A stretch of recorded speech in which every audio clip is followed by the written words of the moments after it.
I did experiment with over 200 people, judging feedback and judging all their songs. And what I found was interesting. It wasn't what you thought. The hardest part was not being honest, but rather realizing that people were more active and more receptive to the feedback once it was harsh. Positive feedback closes the door because they thank you and move on. Harsh feedback opens it up for more collaboration and more talking. And half time, I realized one special thing. The people that I gave harsh feedback through already knew the feedback. They just wanted someone to enable them or to give them permission to actually act on it. When I started doing these reviews for quite a while, I noticed one specific thing. When I gave someone a positive review, no reply, no follow, no nothing.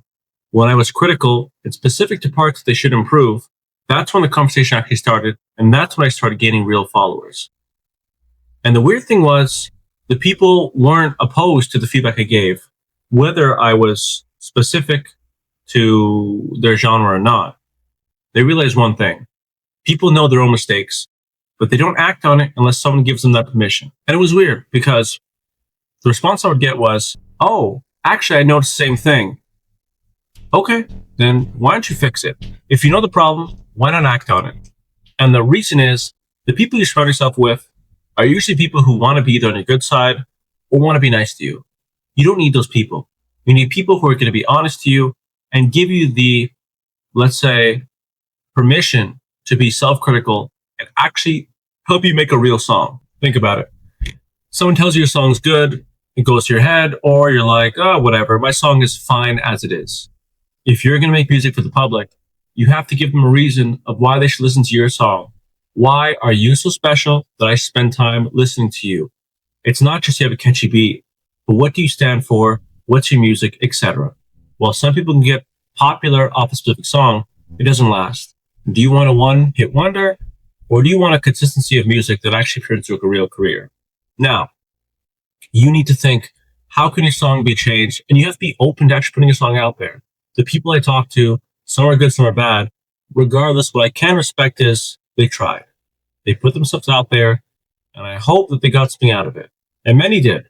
I think one of the key things that you have to think about is if you're in listening rooms or anything alike where you're getting feedback, you have to consider who is the person giving you feedback. Are they someone within the industry? Are they your audience? So you can kind of pick and choose in terms of like what would be useful for you to actually pick up on feedback. Not everything is going to be useful to you. At the end of the day, this is your baby. This is your song. This is something that you're going to create. It doesn't mean that other people's feedback is not valid, but it has to be filtered through your own lens. And that's important.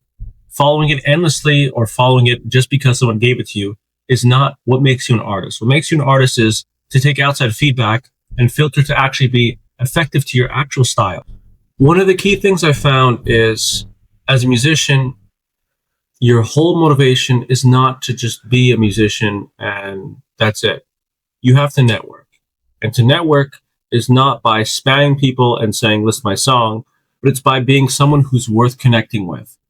The only way to do that is by being someone who can actually give back, who is willing to give more than they're willing to get. And in turn, you're someone that's going to actually grow, whether it's through your music directly or through connections that will eventually tie back in to help your music. You need to be someone who's actually going to be an active participant and not a bypasser. No one wants to be part of or associated with a bypasser who might flip-flop on the industry tomorrow. If you're there, someone to stay, whether you're good or bad, eventually you will get the chance and you will get the opportunity. Key thing here, you need to be critical, not cruel. You need to be consistent and not flip-floppy. The only people that are going to make in this industry are people who are willing to have the hard conversations and are willing to put themselves out there. You're someone who's honest and not a yes man, and someone who's looking to utilize the resource to the best of their ability. And it happens little by little. There's no one big step that's going to take you there. Those stories are far and few between. Realistic for you is by taking the little steps and show value every time you get. And at Leep, we try to push you towards that. And if you join our Discord, we have weekly contests, we have radio play, playlist curation, etc. We're here to get you heard and listen to an exposure. Join now, and I'll see you there.